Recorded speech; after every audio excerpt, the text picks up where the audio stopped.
Good afternoon, everyone. This is our presentation on climate change and infectious diseases. We're going to begin with a background of infectious agents, specifically their life cycle. So the cycle typically begins with transmission of the infectious agents and progresses to being better suited for their environment, meaning they find out how they're going to get their nutrients and stuff like that, either from their host or from an outside source of some sort. Then it progresses to how they interact with their host, meaning do they get their nutrients from their host, do they feed off their host, and finally how they survive, which is kind of entailed with how they interact with their host, but nevertheless it's its own separate part of their life cycle. And then the transmission of microbes such as bacteria, viruses, and parasites is dependent on the climate, which can either broaden their transfer or narrow it. Solely like temperature plays a significant factor in these. So ambient temperature can cause infectious agents to grow and persist and grow, or it can cause them to dwindle. It has been shown through some experimental models using malaria that places of higher temperature showed a higher rates of malaria transfer. Secondly, host pathogen interactions are going to increase since they are dependent on temperature. Increased temperature can increase the spread, but too high of temperature can denature and kill hosts or pathogens. Then thirdly, immunity to temperature fluctuations can increase. This was illustrated by an experiment showing frog resistance to a fungus in response to temperature fluctuations, in which that they are more resistant to temperature fluctuations. The relationship between the host and the pathogen can be somewhat nonlinear and conflicting. In infectious diseases, for example, the changes in climate can often make the outcome very elusive. Warmer temperature can also accelerate the development of the pathogen inside the host, but also lower the lifespan of it dramatically. The ecophysiology of host-pathogen interactions. The metabolic theory of ecology, or MTE, and host pathogen dynamics. It links metabolism, the temperature, and the body size of the metabolic, and provides a framework to understand how climate warming affects the host pathogen interactions.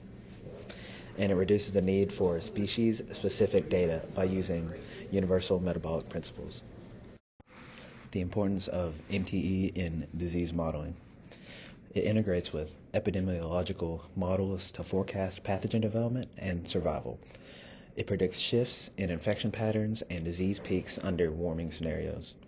And it helps understand climate change impacts and disease spread across the ecosystems. The relationship between the host and the pathogen can be somewhat nonlinear and conflicting. In infectious diseases, for example, the changes in climate can often make the outcome very elusive. Warmer temperature can also accelerate the development of the pathogen inside the host, but also lower the lifespan of it dramatically.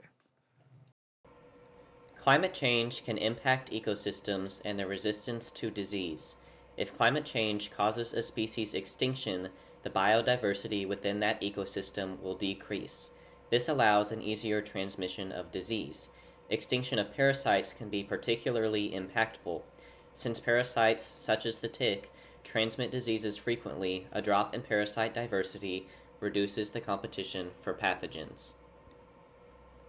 Keystone species, which are species foundational to any ecosystem, can degrade entire habitats if increased disease levels reduce their numbers. For example, rising temperature levels in the ocean allowed higher levels of seagrass infection. A mass seagrass die-off contributed to the extinction of the eelgrass limpet, since limpets rely on seagrass as their habitat and shelter. Community ecology, biodiversity, and climate change. Microbial communities. Commensal microbes are small living organisms that live in or on a host without harming or helping the host. Mutualistic microbes are also small living organisms that live in or on a host, but both the host and the microbe is benefited. Increased temperatures caused by climate change can alter the functions of these microbes and affect the host as well as the microbe in negative ways. Effects of biodiversity loss.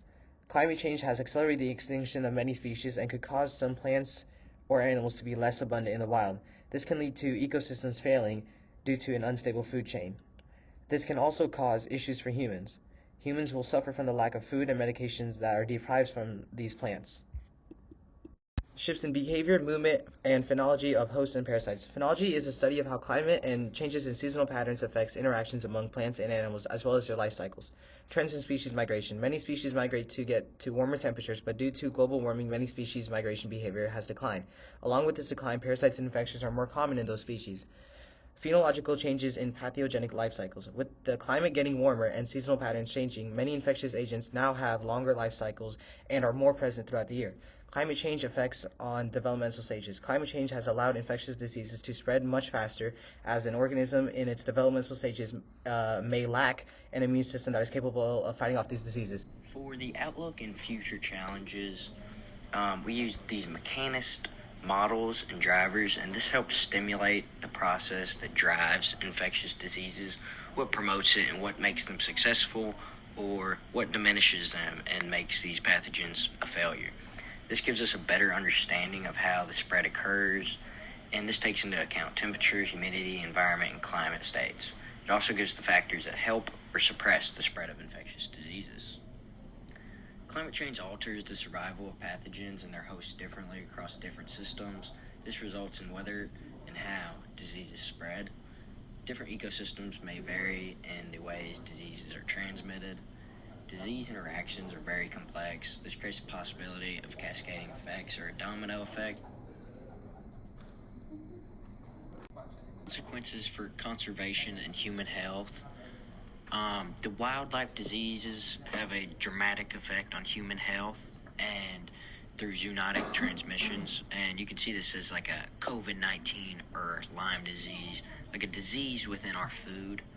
And not only does this introduce diseases and illnesses to humans, but this also disrupts the ecological balance and creates a scarcity of food security, resulting in economic crashes, dangerous diseases, and more. This is like a disease or pathogen in our food and spreading through our agriculture industries, and this causes a scarcity of food because we can't eat the food that has diseases in it, obviously, because we'll get sick and we'll get that disease ourselves.